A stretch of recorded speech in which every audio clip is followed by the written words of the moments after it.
हरे कृष्णा। ये उस समय की बात है जब अभी अभी सृष्टि का सर्जन पूर्ण हुआ था।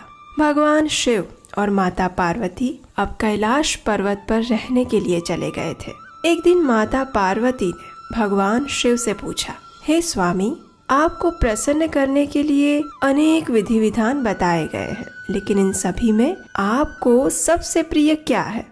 तब उमापति महादेव ने अत्यंत प्रेम से उत्तर देते हुए कहा, हे प्रिय, फाल्गुन मास के कृष्ण पक्ष की चतुर्दशी की रात्रि मुझे सबसे अधिक प्रिय है। इसे शिवरात्रि के नाम से जाना जाता है। बड़े बड़े तीर्थों में स्नान करने या फिर मुझे मूल्यवान वस्तुएं, पुष्प, गंध इत्यादि अर्पित करने से भी ज्यादा अगर कोई भक्त इस महाशिवरात्रि के दिन और रात्रि में उपवास करता है तो वो मुझे सर्वाधिक प्रसन्न करता है। बहुमूल्य आभूषण और पुष्पों के बदले अगर कोई मुझे सिर्फ बेल पत्र भी अर्पित करता है तो उससे मैं अधिक प्रसन्न होता हूँ। महाशिवरात्रि की रात्रि में मेरे भक्त को 4 प्रहर की पूजा करनी चाहिए, जिसमें अलग अलग प्रहर में उन्हें विभिन्न वस्तुओं से मेरे शिवलिंग का अभिषेक करना चाहिए। और इस प्रकार भगवान शिव स्वयं उन्हें प्रसन्न करने का उपाय माता पार्वती से कहते हैं और माता पार्वती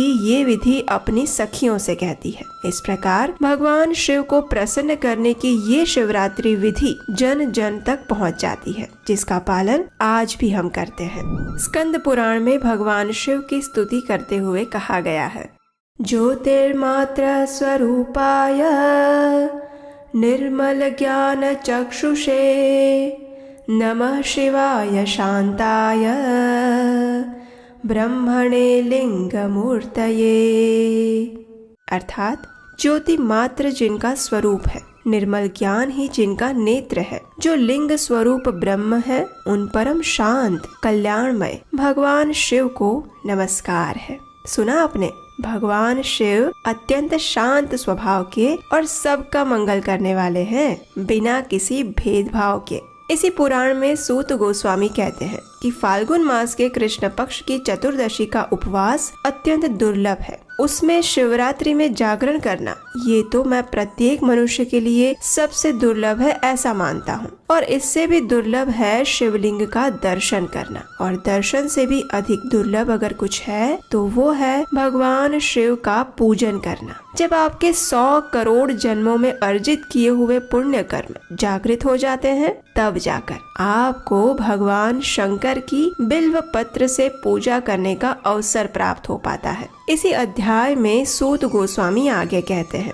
कि 10,000 वर्षों तक जिसने गंगा जी में स्नान किया है, उसको जो फल मिलता है वही फल मनुष्य को एक बार बिल्व पत्र से भगवान शिव की पूजा करने से प्राप्त होता है। हर एक युग में कुछ कुछ पुण्य क्षीण होते जाते हैं, लेकिन फाल्गुन मास के कृष्ण पक्ष की चतुर्दशी यानी महाशिवरात्रि के दिन ये सभी पुण्य कर्म फिर से स्वतः जागृत हो जाते हैं, और जो भी भक्त शिव जी की उपासना करता है उसे ये सारे पुण्य फल प्राप्त हो जाते हैं। यदि कोई व्यक्ति इस शिवरात्रि के दिन उपवास का पालन करता है तो उसे 100 यज्ञों से भी अधिक पुण्य फल प्राप्त होता है, और जिसने सिर्फ एक बेल पत्र से भगवान आशुतोष की आराधना की है उसे जो पुण्य फल प्राप्त होता है उसकी गणना करना असंभव है। और हमारा सौभाग्य है कि देवों के देव महादेव को प्रसन्न करने वाला ये दिन यानी महाशिवरात्रि बस कुछ ही दिनों में आने वाली है। तो चलिए आज हम देखते हैं कि इस महाशिवरात्रि का पालन करने की शास्त्रोक्त व्रत विधि क्या है।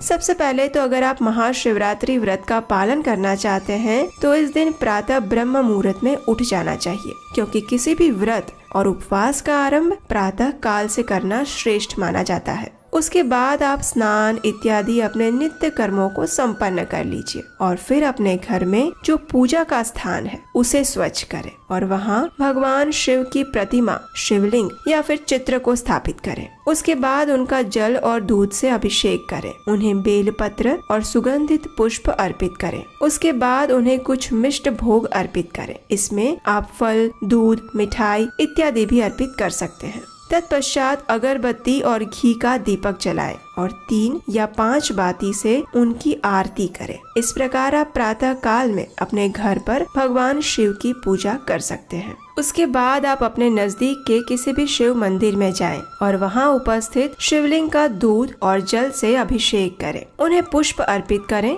और भगवान शिव के दर्शन करें, उनकी प्रदक्षिणा करें, उनके वाहन नंदी और कूर्म को प्रणाम करें। अब देखिए, हम सब जानते हैं कि भगवान शिव के मंदिर में नंदी जी का स्थान क्यों होता है, क्योंकि वे भगवान शिव को अति प्रिय है और उनके वाहन है ना। लेकिन क्या आप जानते हैं कि प्रत्येक शिव मंदिर में कूर्म यानी कछुआ क्यों होता है? तो इसका रहस्य ये है कि वास्तव में ये कूर्म हमारी इंद्रियों का प्रतीक है। जिस प्रकार एक कछुआ संकट आने पर अपनी सभी इंद्रियों को अपने अंदर समेट लेता है और जब आवश्यकता पड़े तभी उन्हें बाहर निकालता है, उसी प्रकार इस कूर्म के माध्यम से भगवान शिव हमें ये संदेश देना चाहते हैं कि हमें भी अपनी इंद्रियों को अपने नियंत्रण में रखना चाहिए। जो व्यक्ति अपने काम, क्रोध, मोह, अहंकार और ईर्ष्या को वश में नहीं कर सकता, वह वास्तव में भगवान शिव की पूजा करने के बाद भी कुछ नहीं सीख पाया है।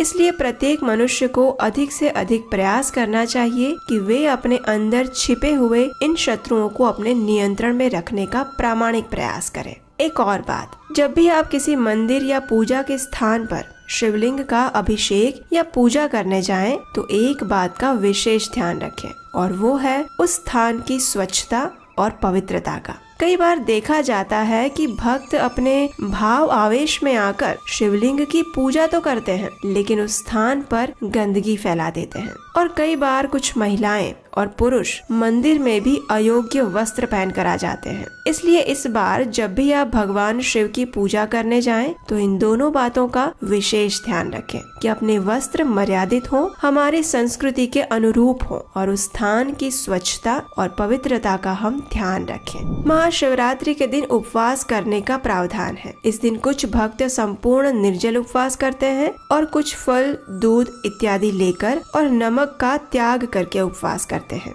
ये उपवास आप अपने शारीरिक स्वास्थ्य और परिस्थिति को ध्यान में रखते हुए कर सकते हैं। अगर आवश्यकता पड़े तो आप व्रत में खाने योग्य चीजें भी ले सकते हैं, लेकिन इन सब के पीछे का उद्देश्य एक ही है कि इस दिन कम से कम समय हमारी शारीरिक आवश्यकताओं को पूर्ण करने में जाए और अधिक से अधिक समय भगवान शिव की आराधना और उनके नाम जप करने में जाए। शिवरात्रि के दिन भगवान शिव के पंचाक्षर मंत्र यानी ओम नमः शिवाय, इसका जप करने का विशेष महत्व है। स्कंद पुराण में कहा गया है, सर्वेषामपि पुण्यानां सर्वेषां श्रेयसां अपि सर्वेषामपि यज्ञानां जप यज्ञः परः स्मृतः।